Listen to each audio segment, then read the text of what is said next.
اسلام آباد high court میں 3 نئے جج جسٹس سرفراز ڈوگر، جسٹس خادم حسین سومرو اور جسٹس محمد آصف آج سے کیسز کی سماعت کے لیے دستیاب ہوں گے۔ اسلام آباد ہائی کورٹ کا آئندہ ہفتے کے لیے ججوں کا ڈیوٹی روسٹر جاری۔ ہائی کورٹ میں آئندہ ہفتے سماعت کے لیے تمام 13 جج دستیاب ہوں گے۔ رجسٹرار نے جسٹس سرفراز ڈوگر کو سنگل بینچ 2 اور جسٹس محسن اختر قیانی کو سنگل بینچ 3 ڈکلیئر کیا ہے۔ آج سے 7 فروری تک 6 ڈویژن اور 13 سنگل بینچ ہوں گے۔ چیف جسٹس اسلام آباد ہائی کورٹ کی ہدایت پر اسپیشل ڈویژن بینچ اور لارجر بینچ بھی دستیاب ہوگا۔ اسلام آباد بار کونسل نے دوسرے صوبوں سے ججز کی اسلام آباد ہائی کورٹ میں تعیناتی مسترد کر دی۔ چیئرمین ڈسپلنری کمیٹی اسلام آباد بار کونسل علیم عباسی کہتے ہیں فیصلے کے خلاف آج وکلا کنونشن میں آئندہ کا لائحہ عمل طے کریں گے۔ وکلا آج عدالتی کارروائی کا بائیکاٹ کریں گے۔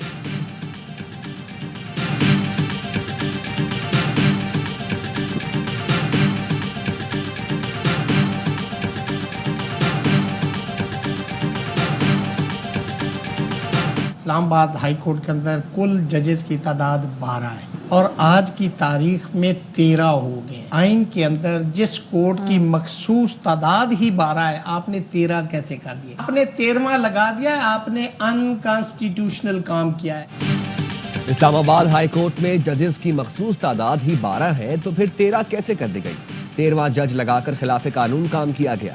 صدر اسلام آباد ہائی کورٹ بار ریاست علی آزاد کا پروگرام سوال یہ ہے میں گفتگو، ججز کی ٹرانسفر کی ایسی کیا ایمرجنسی تھی؟ اس میں حکومت کی بدنیتی نظر آتی ہے۔ ایک جج اگر بعد میں آ کر عدالت جوائن کرے تو اس کو سینیورٹی کیسے دی جا سکتی ہے؟ 26ویں ترمیم میں لکھا ہے کہ 3 سینئر ترین ججوں میں سے چیف جسٹس بنے گا۔ 26ویں ترمیم میں جو کہا گیا اب وہ کیوں نہیں مانا جا رہا؟ صدر سپریم کورٹ بار میاں رؤف عطا کہتے ہیں آرٹیکل 200 صدر کو اجازت دیتا ہے کہ جج کو دوسری ہائی کورٹ ٹرانسفر کرے۔ صدر مملکت چیف جسٹس پاکستان سے مشاورت کے بعد ججز کا ٹرانسفر کر سکتے ہیں۔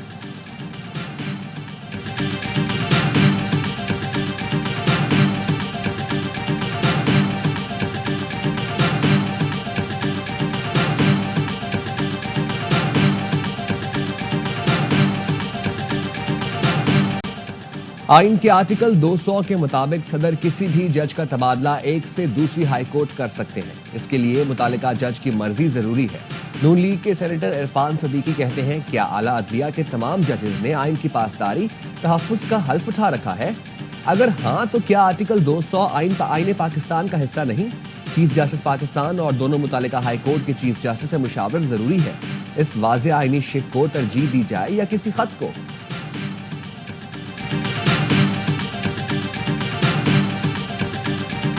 26ویں ترمیم کے بعد عملاً عدالتی نظام ختم کر دیا گیا۔ آزاد عدلیہ کے لیے لڑیں گے، عدالتوں کو ظالموں کے شکنجے سے آزاد کرائیں گے، حکومت میں آ کر 26ویں آئینی ترمیم ختم کریں گے۔ پی ٹی آئی رہنما اسد کیسر کا ثوابی میں تقریب سے خطاب، کہا عوام نے بانی پی ٹی آئی کو منتخب کیا لیکن ہمارے مینڈیٹ پر ڈاکہ مار کر شہباز شریف کو بٹھا دیا گیا۔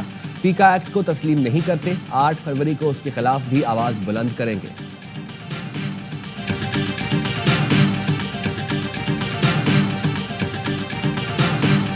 وزیر اعظم شہباز شریف سے پیپلز پارٹی کے سینئر رہنماؤں کی ملاقات۔ اسپیکر قومی اسمبلی ایاز صادق کے گھر ہوئی ملاقات میں ملک کی مجموعی سیاسی صورتحال پر تبادلہ خیال۔ وزیر اعظم شہباز شریف نے کہا عوامی فلاح و بہبود کے لیے وفاق اور صوبے مل کر کام کر رہے ہیں، بہتر ہوتی معاشی آشاریہ خوش آئند ہے۔ سرمایہ کاروں اور اقتصادی اداروں کا پاکستان پر بڑھتا اعتماد خوش آئند ہے۔ لاہور میں ہوئی ملاقات میں پیپلز پارٹی کے رہنماؤں خورشید شاہ، شازیہ منی، غلام مصطفیٰ شاہ سمیت دیگر اراکین اسمبلی بھی موجود تھے۔ ARY نیوز سے گفتگو میں ترجمان سندھ حکومت نادر گبول نے وزیر اعظم شہباز شریف پر تنقید کے تیر برسا دیے، کہا دریائے سندھ سے کینال نکالے گئے تو وفاقی حکومت سے الگ ہو جائیں گے، سندھ کے پانی پر ڈاکہ ڈالنے کی اجازت نہیں دیں گے۔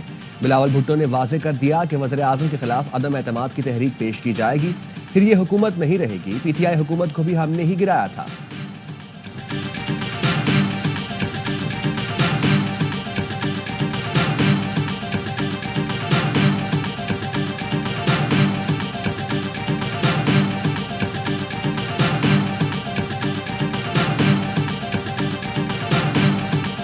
وزیر اعظم نے رواں سال کی پہلی قومی انسداد پولیو مہم کا افتتاح کر دیا۔ تقریب سے خطاب میں کہا بچوں کو انسداد پولیو ویکسین پلا کر انہیں معذوری سے بچائیں گے۔ گزشتہ سال ملک میں پولیو کے 77 کیسز سامنے آئے۔ موذی مرض کے خاتمے کے لیے پہلی انسداد پولیو مہم شروع کر دی۔ پولیو کے خاتمے کے لیے افغانستان سے بھی رابطے میں ہے۔ کوئٹہ میں پولیو کے قطرے پلوانے سے انکار پر 5 افراد کو گرفتار کر لیا گیا۔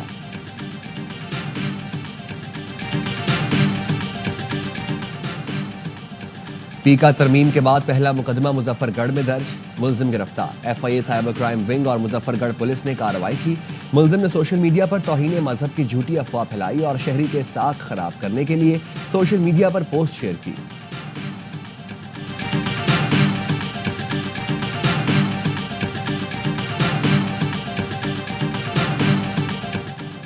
کسی حکومت کے پاس شہریوں پر شکنجہ کسنے کے لامحدود اختیارات نہیں ہونے چاہیے، مسلم لیگ نون کے رہنما خواجہ سعد رفیق کہتے ہیں۔ فیک نیوز ایک بہت بڑا مسئلہ بن چکا ہے۔ پیکا قانون پر نمائندہ میڈیا تنظیموں سے مشاورت کی جائے گی۔ قانون کے تحت بنائے ٹریبیونلز کے فیصلوں کے خلاف اپیل کا حق ہائی کورٹس کو دیا جائے۔ بنیادی حقوق کے تحفظ کے لیے پیکا قانون میں اسٹیک ہولڈرز کی مشاورت سے ضروری ترامیم لائے جائیں۔ قوانین کی تھیوری ہمیشہ وقت بدلنے کے ساتھ اسے بنانے والوں کے خلاف استعمال ہوتی ہے۔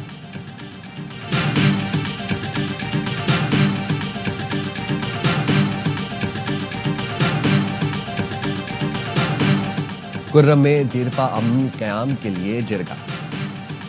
عمائدین کے جرگے کی دوسری نشست آج پشاور میں ہوگی۔ اسلام آباد میں پہلی نشست میں 30 رکنی مذاکراتی کمیٹی کے ارکان کی شرکت۔ جرگے میں ایک دوسرے کے حقوق کا خیال رکھنے پر اتفاق۔ فریقین ایک دوسرے کے مقدسات کا احترام کریں گے۔ جرگے سے عمائدین نے خطاب میں کہا، ضلع کرم کے عوام امن چاہتے ہیں، غلط فہمیاں دور کرنے کی ہر کوشش کا خیر مقدم کریں گے۔ جرگہ ممبران نے کہا، پہلی بار عمائدین آپس میں بیٹھے ہیں، گلے شکوے کیے، قیام امن کے لیے عمائدین کو قریب لانے کی کوشش کی ہے۔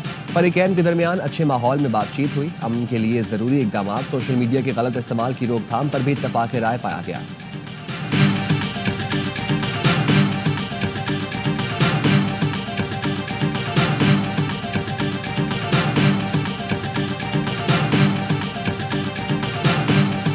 پی ٹی آئی کے سیاسی مقاصد پاکستان کے خلاف ہیں۔ یہ جھوٹ کا بازار گرم کرتے ہیں اور شہداء کی بے حرمتی کرتے ہیں۔ ان سے پوچھیں یہ سڑک بانی پی ٹی آئی نے کیوں نہ بنائی؟ پنکی، گوگی اور کپتان لوٹ کر کھا گئے پاکستان۔ وزیر اطلاعات عطا تاڑ کے تحریک انصاف پر تاک تاک کر وار۔ کہا 190 ملین پاؤنڈ کی چوری پر پورا ٹبر پکڑا گیا۔ شہباز معیشت کو مضبوط کر رہے ہیں، مریم نواز پنجاب کی خدمت کر رہی ہیں، اس ویژن اور مشن کو آگے لے کر جائیں گے۔ 2025 ترقی کا سال ہے، مہنگائی کم ہوگی، 5 سال بعد لوگ دعائیں اور ووٹ دونوں دیں گے۔ پی ٹی آئی کے ترجمان شیخ وقاص کا جوابی وار، کہا وزارت عظمیٰ پر بیٹھے مجرم اور اس کے بچوں کو 24 ارب کے ڈاکے کا حساب دینا ہے۔ القادر کرپشن کا نہیں، انصاف کی نیلامی کا مقدمہ ہے۔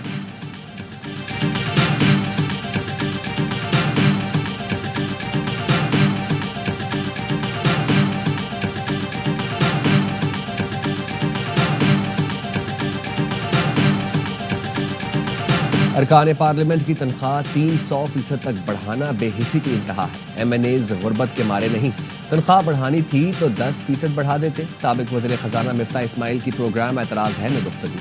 کہا فارم 47 کی پیداوار دوسروں کو تانا دے رہے ہیں کہ ان کے پاس کراؤڈ نہیں، ہمارے پاس مجمع نہیں تو نون لیگ کے پاس بھی عوامی مجمع نہیں ہے۔ ہم انتخابی اتحاد کریں گے، نہ کسی کے احتجاج میں شریک ہوں گے۔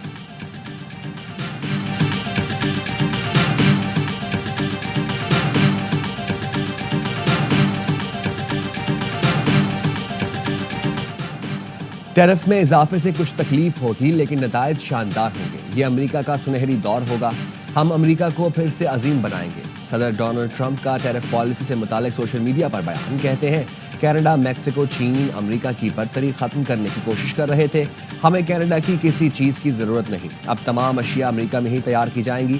امریکہ دوسرے ممالک کو تجارتی رعایت دے کر کھربوں ڈالر ضائع نہیں کرے گا۔ کینیڈا اگر ہماری اکانومی ریاست بن جائے تو کوئی ٹیرف نہیں ہوگا۔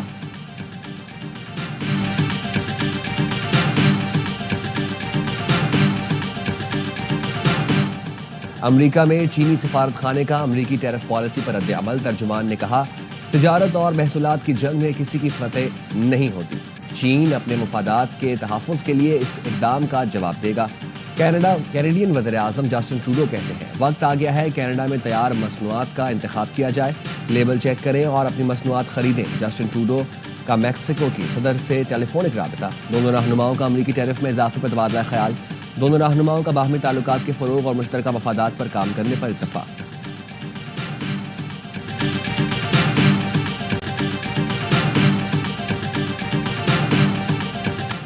کشمیر کی آزادی کے ساتھ کھڑے ہیں، کشمیر جہاد کے ذریعے ہی آزاد ہوگا۔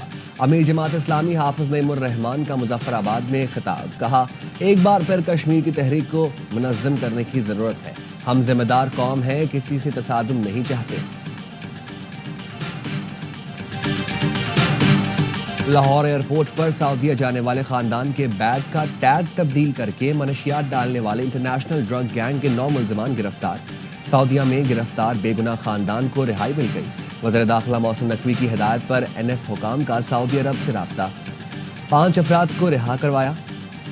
مرغزار کالونی کی رہائشی فرحانہ اکرم کے بیگ کا ٹیگ ڈرگ مافیا نے عملے کی ملی بھگت سے تبدیل کر دیا تھا۔ فرحانہ اکرم اور ان کی فیملی ممبرز کو سعودی عرب میں حراست میں لیا گیا تھا۔ محسن نقوی کی متاثرہ خاندان سے ملاقات، کہا اینٹی نارکوٹکس فورس نے انٹرنیشنل گینگ کا سراغ لگایا اور اصل ملزمان گرفتار کیے۔ محسن نقوی نے بے گناہ خاندان کی رہائی کے لیے فوری اقدامات پر ANF کی پوری ٹیم کی کارکردگی کو سراہا۔ ٹیم کو خصوصی ایوارڈز دینے کا اعلان۔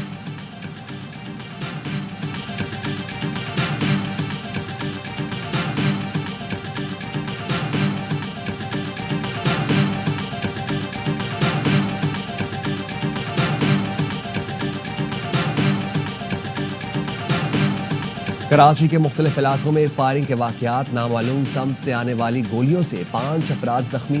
فائرنگ کے واقعات بلدیہ ٹاؤن، فیڈرل بی ایریا، کھوکھرا پار، لانڈھی اور ابو الحسن اصفہانی روڈ پر پیش آئے۔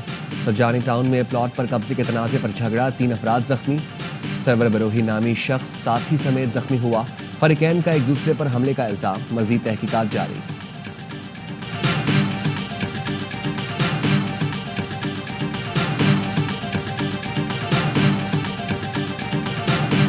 کراچی صدر موبائل مارکیٹ کے لاپتہ تاجر کی لاش 2 دریا سے ملی، مقتول آصف کمال صدر سٹال موبائل مارکیٹ میں تاجر تھا۔ آصف 3 روز قبل اپنے گھر لانڈھی سے کام پر جانے کے لیے نکلا۔ آصف کمال 29 جنوری سے لاپتہ تھا۔ گھر والے آصف کو دن بھر تلاش کرتے رہے، جس کے بعد پرچہ کٹوایا۔ آج 2 دریا کے مقام سے آصف کمال کی تشدد زدہ لاش ملی۔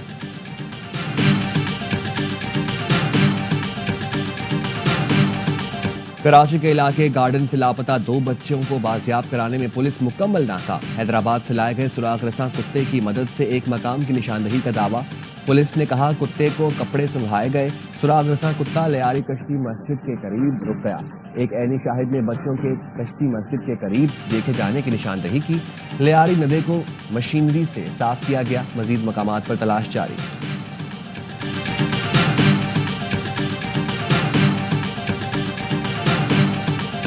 لندن کے کیو گارڈن میں آرکڈز کی بہار آ گئی، رنگا رنگ پھولوں سے فضا مہک اٹھی۔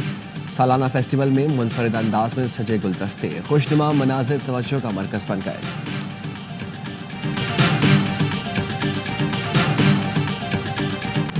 اور ہالی ووڈ کی مزاح سے بھرپور اینیمیٹڈ فلم ڈاگ مین کی باکس آفس پر دھماکےدار انٹری۔ فلم ریلیز کے 3 دنوں میں $36 ملین کی کمائی کے ساتھ باکس آفس پر سر فہرست آ گئی۔